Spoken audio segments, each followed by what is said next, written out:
রাসূল আকরাম সাল্লাল্লাহু আলাইহি ওয়াসাল্লাম বলেছেন, যে ব্যক্তি আত্মীয়তা সম্পর্ক স্থাপন করবে, আত্মীয়দের হক আদায় করবে, আত্মীয় স্বজনদের সাথে সুসম্পর্ক রাখবে, আল্লাহ রাব্বুল আলামিন তার হায়াতের মধ্যে বরকত দান করে দিবে এবং তাকে রিজিকের মধ্যে প্রশস্ততা দান করবে।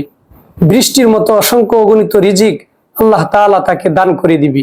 আরেকটি হাদিসের মধ্যে আসছে, ক্বালা রাসূলুল্লাহ সাল্লাল্লাহু আলাইহি ওয়াসাল্লাম, আফশুস সালাম ওয়া তু'ইমুত তুআম ওয়া সিরুল আরহাম ওয়া সাল্লু বিন নাসি নিয়াম তাদখুলুল জান্নাতা বিসালাম।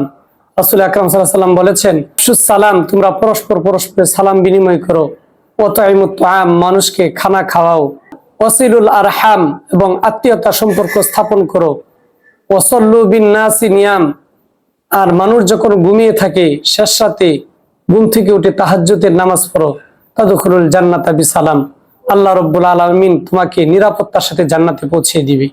তাহলে আমরা এই দুইটি হাদিস থেকে বুঝতে পেরেছি, হায়াত বৃদ্ধি পাওয়ার জন্য এবং বৃষ্টির মতো অসংখ্য অগণিত রিজিক পাওয়ার জন্য অত্যন্ত গুরুত্বপূর্ণ আমল হচ্ছে আত্মীয়তা সম্পর্ক স্থাপন করা। আর দ্বিতীয় হাদিসের মধ্যে রাসূল আকরাম সাল্লাল্লাহু আলাইহি ওয়াসাল্লাম বলেছেন, যে ব্যক্তি আত্মীয়তা সম্পর্ক স্থাপন করবে, এবং তার পাশাপাশি হাদিসের মধ্যে 4টি গুণের কথা বলা হয়েছে এবং একটি গুণ হচ্ছে আত্মীয়তা সম্পর্ক স্থাপন করা।